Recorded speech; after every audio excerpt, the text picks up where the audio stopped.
கேள்வி கேட்கறது மக்களோட உரிமை. அதுவும் பொறுப்பான பதவியில இருக்கிறவங்க கண்டிப்பா கேள்வி கேட்கணும்.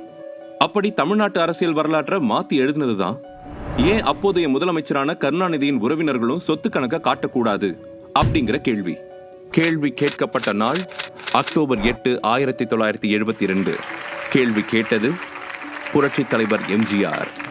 அன்றைய திமுகவுல பொருளாளர் பதவியில் இருந்த திரு எம்ஜிஆர் அறிஞர் அண்ணா மறைவுக்கு பின்னால முதலமைச்சரோட உறவினர்கள் அவங்களோட சொத்துக்களை கணக்கு காட்டணும் அப்படின்னு சொன்னதும் அதுக்கு யாராலையும் பதில் சொல்ல முடியல. கேள்வியே கேட்கப்படாம இருந்த திமுக தலைமைக்கு எம்ஜிஆர் கேட்ட இந்த மாதிரியான சில கேள்விகள் அதிர்ச்சியை தான் கொடுத்தது. இதன் விளைவு எம்ஜிஆர் திமுகவிலிருந்து நீக்கப்பட்டார். அண்ணா வழியில கட்சியை நேர்மையான அரசியல் பாதையில கொண்டு போகணும்னு நினைச்ச மக்கள் தலைவனுக்கு கிடைச்ச பரிசு அது.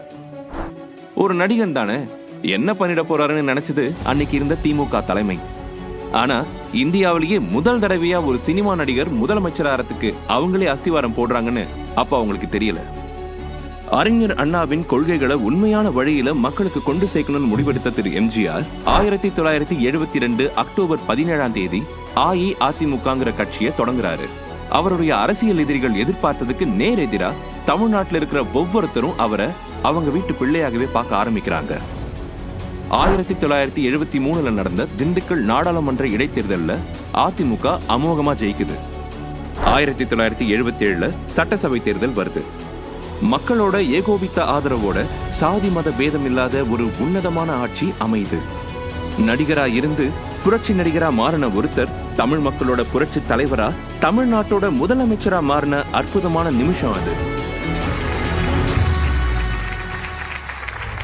ஆட்சிக்கு வந்ததுக்கு அப்புறம் எதிரிகளோட எத்தனையோ சூழ்ச்சிகள் தந்திரங்கள் எல்லாத்தையும் முறியடிச்சு தொடர்ந்து 10 வருஷம் தமிழ்நாட்டோட முதல் அமைச்சரா மக்களோட மனசுல எப்பவும் நிலைச்சு நிக்கிற மாதிரி நல்லாட்சியை கொடுத்தாரு. தமிழர்களுக்கு புரட்சி தலைவர் செஞ்ச நற்பணிகள் ஏராளம். 15 வயசு வரை உள்ள மாணவர்களுக்கு விடுமுறை நாட்களையும் இலவச சத்துணவு கொடுத்தாரு. இந்த திட்டம் மூலமா 60 லட்சத்திற்கும் மேற்பட்ட ஏழை குழந்தைகளுக்கு 365 நாட்களும் மதிய உணவு கிடைச்சது. 1984 புரட்சி தலைவர் உடல்நலக் குறைவால அமெரிக்காவில சிகிச்சை பெற்று வந்தாரு. அப்போதான் சட்டசபை தேர்தலும் வந்துச்சு. இது ஒரு மாநில முதலமைச்சரை தேர்ந்தெடுக்கிற தேர்தல். எதிர்கட்சிங்க எல்லாம் எம்ஜிஆருக்கு எதிராக பொய் தேர்தல் பிரச்சாரத்தை செஞ்சுட்டு இருந்தாங்க. தலைவர் ஊர்ல இல்லாததால அதிமுக தோத்துரும்னு மறுபடியும் தப்பு கணக்கு போட்டாங்க. ஆனா ஒரு சாதாரண தலைவருக்கும் மக்கள் தலைவரா இருக்கிற புரட்சி தலைவருக்கும் வித்தியாசம் என்ன அப்படிங்கறத உலகத்துக்கு புரிய வச்சாங்க தமிழக மக்கள். தேர்தல் பிரச்சாரமே பண்ணாம மக்களோட அன்பால 3வது முறையா முதலமைச்சரானார் புரட்சி தலைவர். டிசம்பர் 24, 1987. இது தமிழர்களுக்கு ஒரு கருப்பு நாள். தன் வாழ்நாள் முழுவதும் மக்கள் நலனையே பெருசா நினைச்சு மக்களுக்காகவே வாழ்ந்த மக்கள் திலகம் மறைந்த நாள். தலைவர் மறைவுக்கு அப்புறமா கட்சி அவ்வளவுதான் அப்படின்னு மறுபடியும் தப்பு கணக்கு போட்டாங்க எதிரிங்க. கட்சி பிளவு, பல மூத்த தலைவர்களுக்குள்ள இருக்கிற கருத்து வேறுபாடு, இந்த மாதிரி பல காரணங்களால கட்சி காணாம போயிடும் நினைச்ச எல்லாருடைய நினைப்பையும் பொய்யாக்கி சிம்ம சொப்பனமா வந்து நிக்கிறாங்க புரட்சி தலைவி. கட்சியை ஒருங்கிணைச்சு 1991 சட்டசபை தேர்தல்ல சந்திக்கிறாங்க. மொத்தமா இருக்கிற 234 தொகுதிகள்ல 225 தொகுதிகளை ஜெயிச்சு எதிரிகளை மண்ண கவ வச்சு ஒரு புதிய சகாப்தத்தை தொடங்குறாங்க புரட்சி தலைவி. ராஜ்யசபா எம்பி, கொள்கை பரப்பு செயலாளர் அப்படின்னு கட்சியில பல பதவிகள் ஏற்கனவே வகிச்சிருந்தாலும் இப்போ அவங்க முன்னாடி இருந்த சவால் கொஞ்சம் பெருசுதான். தமிழ்நாட்டிலேயே பெரிய கட்சியான அதிமுகவோட தலைமை பொறுப்பு ஒரு புறம், தமிழ்நாட்டு மக்களோட ஏகோபித்த பாசத்தால கொடுக்கப்பட்ட முதலமைச்சருங்கிற பதவி மறுபுறம். 2 பொறுப்புகளையும் அற்புதமா கையாண்டு கழகத்தோட தொண்டர்களுக்கு மட்டும் இல்லாம தமிழ்நாட்டோட ஜனங்களுக்கும் அன்பை அள்ளி கொடுக்கிற அம்மாவா மாறுறாங்க புரட்சி தலைவி. எம்ஜிஆர் என்ற 3 எழுத்து தமிழ்நாட்டு மக்களை பாசத்தால எப்படி கட்டி போட்டுச்சோ அதே மாதிரி அம்மாங்கிற 3 எழுத்தும் தமிழ்நாட்டோட அசைக்க முடியாத சக்தியா மாறுது. 2001 மற்றும் 2011 மறுபடியும் முதலமைச்சரா பொறுப்பேற்கிறாங்க அம்மா. பெண் குழந்தை பாதுகாப்பு திட்டம், தொட்டில் குழந்தை திட்டம், மகளிர் சுய உதவிக்குழு திட்டம், பாலூட்டும் தாய்மார்களுக்கான தனி அறை திட்டம், தாலிக்கு தங்கம், மாணவர்களுக்கு இலவச லேப்டாப், விலையில்லா மிதிவண்டி திட்டம், அம்மா உணவகம் அப்படின்னு தமிழக மக்களுக்கு, குறிப்பா பெண்களும் குழந்தைகளும் மாணவர்களும் பயனடைகிற பல நல்ல திட்டங்களை கொண்டு சேர்க்கிறாங்க. 2016 தேர்தல் வருது. எந்த ஒரு பெரிய கட்சி கூடவும் கூட்டணி வைக்காம மறுபடியும் ஆட்சியை பிடிக்கிறாங்க அம்மா. தமிழ்நாட்டு மக்கள் ஆட்சியில இருந்த ஒருத்தரையே மறுபடியும் தேர்ந்தெடுக்கிறாங்கன்னா அது புரட்சி தலைவர் எம்ஜிஆருக்கு அப்புறம் புரட்சி தலைவி அம்மா தான். டிசம்பர் 5, 2016.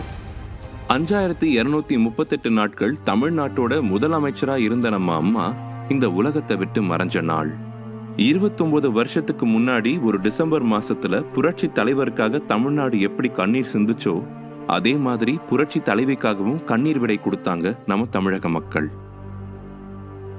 எந்த ஒரு பெரிய ஆளுமையோட மறைவுக்கு பின்னாடியும் கட்சிக்குள்ள சின்ன சின்ன குழப்பங்கள் வர்றது வழக்கமான ஒரு விஷயம். அந்த சூழ்நிலை அதிமுகவுக்கும் வந்துச்சு. தாயை இழந்த குழந்தைய போல வாடி நின்னுச்சு கழகம். அடுத்ததா நம்ம முதலமைச்சரா யார் வருவாங்கன்னு காத்துக்கிட்டு இருந்தாங்க தமிழக மக்கள். வழக்கம் போல கட்சி பிளவுபடும், குறுக்கு வழியில ஆட்சியை பிடிச்சிடலான்னு காத்துக்கிட்டு இருந்தாங்க எதிரிங்க. இந்த எல்லா கேள்விகளுக்கும் பதிலா வரப்போறது யாரு அப்படின்னு எல்லாரும் காத்துக்கிட்டு இருக்கும் போதுதான் வந்தாரு நம்ம எடப்பாடியாரு. 17 வயசுல எம்ஜிஆர் மேல இருந்த பற்றுனால அவரை பின்பற்ற ஆரம்பிச்சவரு.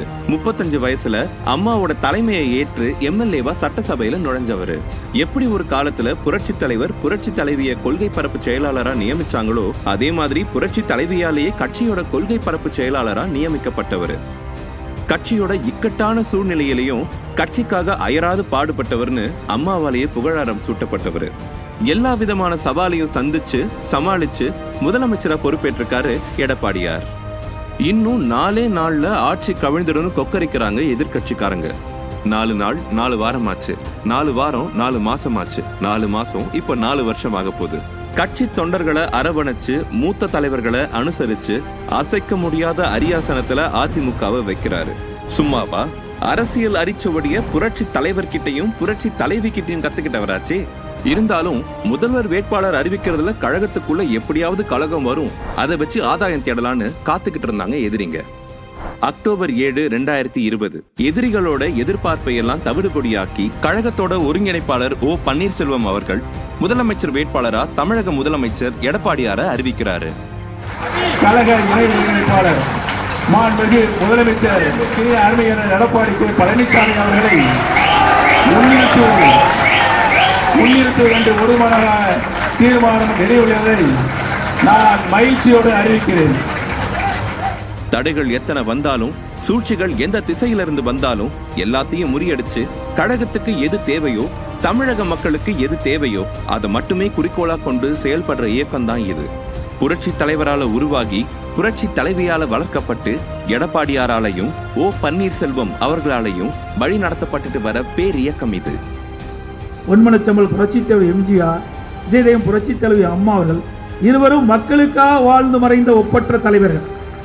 ஆக இருவரும் தலைவர்கள் வாழ்ந்த காலத்திலே செய்த சாதனைகள் இன்றைக்கும் நாம் தொடர்ந்து செயலாற்றிக் கொண்டிருக்கின்றோம். அவள் என்னென்ன திட்டங்களை கொண்டு வந்தார்களோ அதையெல்லாம் நாம் நடைமுறைப்படுத்திக் கொண்டிருக்கின்றோம். தமிழக மக்களோட இதய சிம்மாசனத்துல உட்கார்றதுங்கிறது சாதாரண விஷயம் இல்ல. ஆனா அது மிக சுலபமா செஞ்சு மக்களோட முதல்வரா இருக்கிறாரு ஒரு விவசாயி மகனான நம்ம எடப்பாடியாரு.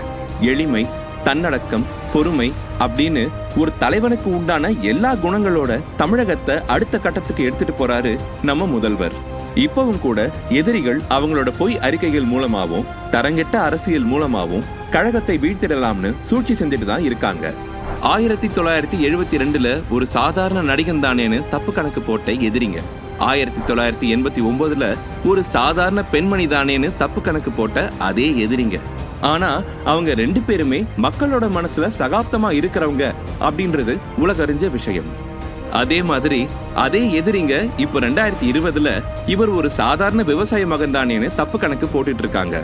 ஆனா மக்களோட அசைக்க முடியாத அன்போட இருக்கிறவங்க எந்த ஒரு சபையில நடந்தாலும் அவங்களுக்கு மரியாதையும் மாலையும் விழுங்குறது மறுக்க முடியாத உண்மை. இன்னைக்கு 49வது வருஷத்துல காலடி எடுத்து வைக்கிற நம்ம இயக்கம், 30 வருஷமா தமிழ்நாட்டை ஆட்சி செய்த நம்ம இயக்கம், ஒவ்வொரு ரத்தத்தின் ரத்தமான கழக கண்மணிகளோட வியர்வையாலையும் உதிரத்தாலையும் உழைப்பாலையும் உருவான நம்ம பேர் இயக்கம் இன்னைக்கு மட்டும் இல்லாம இன்னும் எத்தனை நூற்றாண்டுகள் வந்தாலும் நம்ம இயக்கம் மக்களுக்காகவே இயங்கும். ஏன்னா அத சொன்னது எனக்கு பின்னாலும் இன்னும் எத்தனை நூற்றாண்டுகள் வந்தாலும் அனைத்து இந்திய அண்ணா திராவிட முன்னேற்ற கழகம் மக்களுக்காகவே இயங்கும்.